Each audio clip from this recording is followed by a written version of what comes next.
In a 2012 New England estate auction of a train collector, I purchased this stack of train paperwork for the Toy Museum.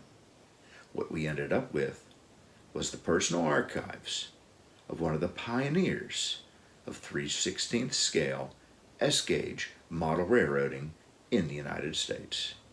Today, you're going to get a look inside of this incredible archives.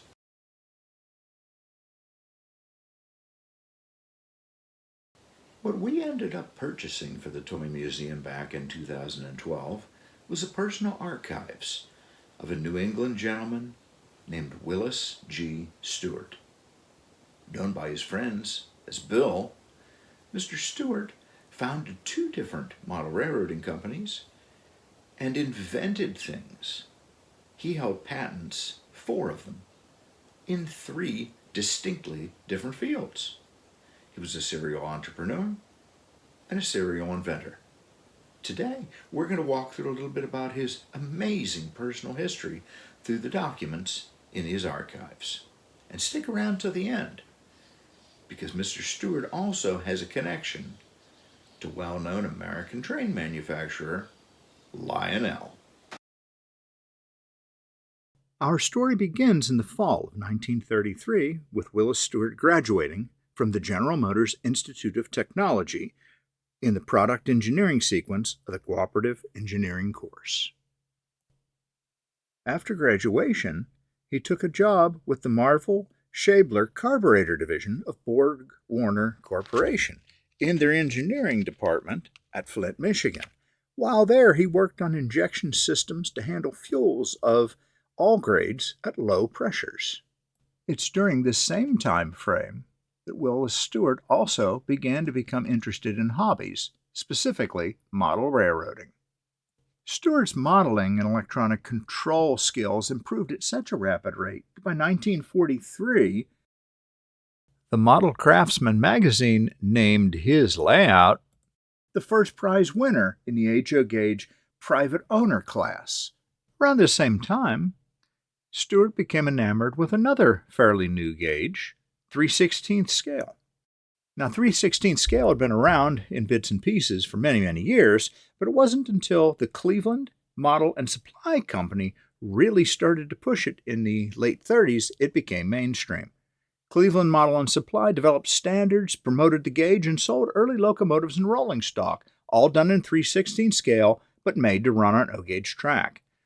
They petitioned the NMRA, who in 1937 officially accepted CD gauge standards at its convention, CD standing for Cleveland Designed. This eventually, in 1943, was changed to S gauge. American Flyer started in 1938, Marx in 1939, making O-gauge 3/16 trains, and Flyer made S gauge as we know it today, immediately after World War II. Willis Stewart saw great potential in the new gauge. While still in New Jersey from his war work, he ended up filing for a certificate of trade name for Midgage Models. In October 1945, Midgage Models was incorporated in the state of Rhode Island, and by February 1946, he started production in an old grocery store in Portsmouth, Rhode Island. They started out making ties, rails, and spikes for the new gauge, eventually adding turnouts and other track features, and then eventually entire freight car kits. They also got into decals to provide lettering to hobbyists. The business grew and was very well accepted, and Stewart had customers literally all over the world clamoring for his new S-gauge products.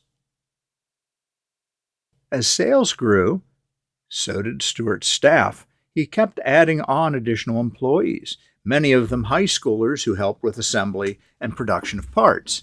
And at one point, they actually got to a high of 8 employees and producing about 3,500 car kits per month. I'm going to pause for a moment to ask you for a small favor. If you enjoy what we're doing here at Kruger Street Stories, don't forget to make sure you're subscribed to our YouTube channel. Like the videos that you like, and leave comments.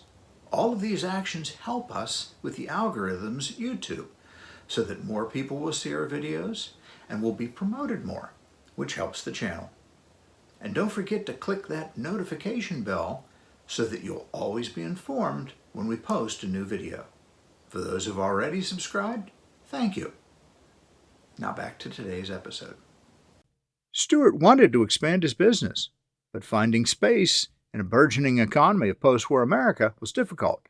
Further, there were lumber shortages, so he purchased 2 obsolete New Haven Railroad boxcars and had them moved to property that he owned in Providence.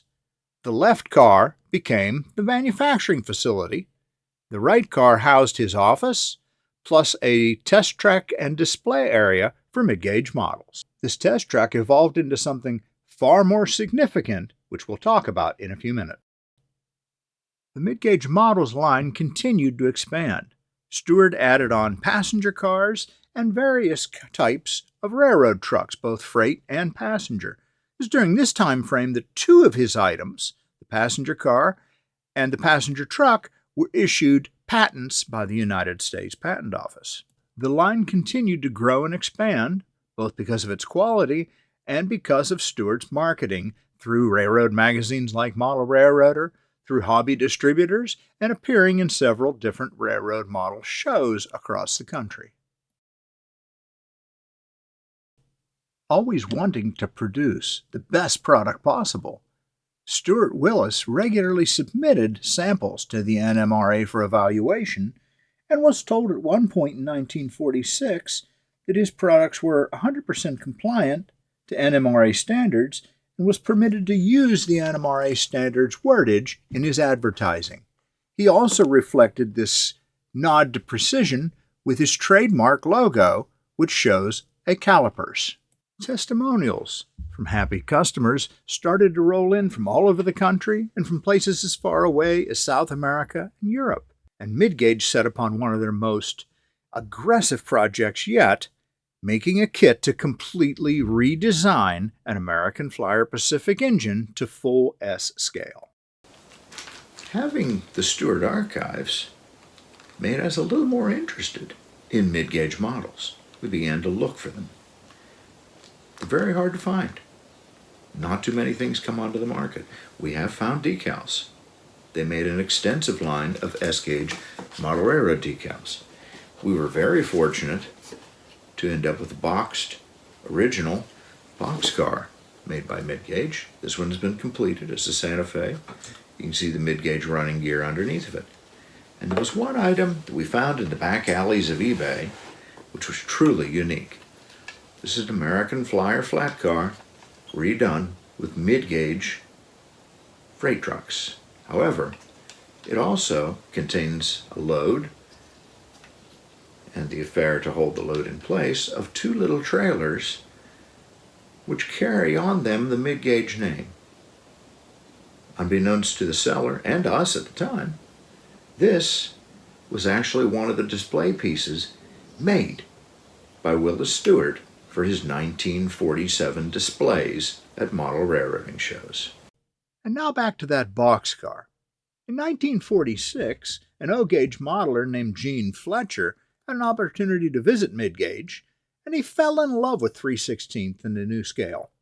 He soon got rid of his O-gauge and became an avid S-scale modeler, so much so that he made an arrangement with Bill Stewart to be their accountant at Midgage in trade for S-gauge products. The test layout became such a draw that the 2 gentlemen, with some help, formed a model railroading club based in the boxcar. The club, originally called the Mount Hope Bay Lines, had about 16 members, although not all of them were S-gaugers, and eventually evolved into the Bristol S-Gauge Railroaders, the first S-Gauge club in the United States and a railroad club that still exists to this day. In 1950, Fletcher bought Midgage models from Willis Stewart, who wanted to pursue other interests. After selling Midgage, Stewart moved into other ventures. He set up Stewart Products, initially to sell electronic devices, and eventually to sell things into the HO and N-gauge train markets, 2 markets which were expanding rapidly. He took a job at Aerovox Corporation in New Bedford, Massachusetts, and worked on a device there, which eventually became the Easy Code Code Teacher. Another patent was awarded to Willis Stewart for this device, a patent which he assigned to the company for the sum of $1 plus profit sharing each year. It was a wise move, as the profit sharing for 1956 alone exceeded $1,000.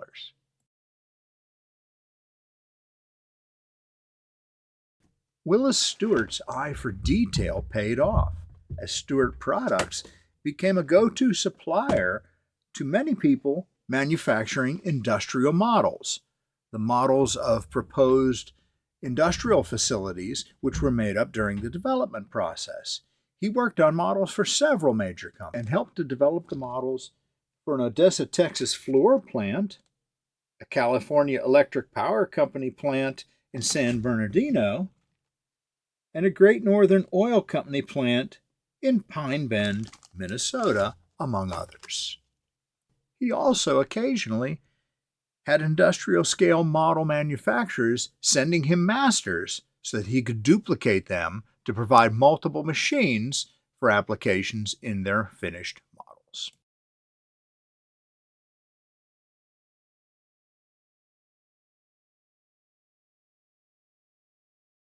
While Stewart Products continued to make industrial model application items, they also began to produce detail items for HO and N-gauge model railroaders, trackside facilities like loading docks, oil depot barrels, and things of that nature. They made quite an extensive line of products over the years, and for many years. And they also made at least one freight car, a 25-ton crane car, in both HO and also in N-gauge. Willis's detail parts were very well done and very well accepted, and in fact, this can be shown by the fact that they're still very plentiful in the secondary markets to this day. Although Stewart Products was doing fine, by 1963, again, Willis Stewart had the urge to get involved in yet again another new adventure. He joined a company called the Anchorage Incorporated, which is based in Warren, Rhode Island. The Anchorage was the brainchild of a man named William Dyer, and they produced small watercraft for individual customers.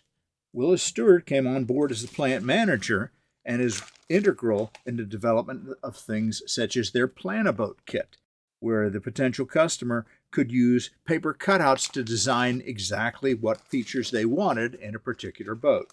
It is also at this period of time when Willis Stewart was issued his fourth and final patent.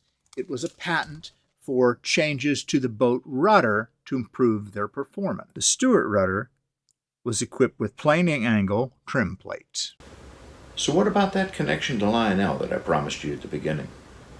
Well, as it turns out, in 1953, when Midgage Models was basically ending its production run, as the S-gauge market didn't turn out to be something that could sustain the business, and Bill was focusing more on Stewart Products, HO, and N-gauge, which were both growing in popularity, Lionel Trains approached Mr. Stewart and purchased the patents that he held in S-gauge. In the archives, all of the original paperwork, the letter from the attorney offering to purchase the patents, the check stub, and the signed agreement assigning these two patents to Lionel Trains for the princely sum of $1,000. Now you know the rest of that story. I hope you enjoyed this episode of Kruger Street Stories. We'll see you again real soon for another episode. That's all for now. Well, that's it for today's episode of Kruger Street Stories. We hope you enjoyed it. Don't forget to like, press our circular logo on this page to subscribe, and click on the thumbnail to watch this next episode we know you'll also enjoy.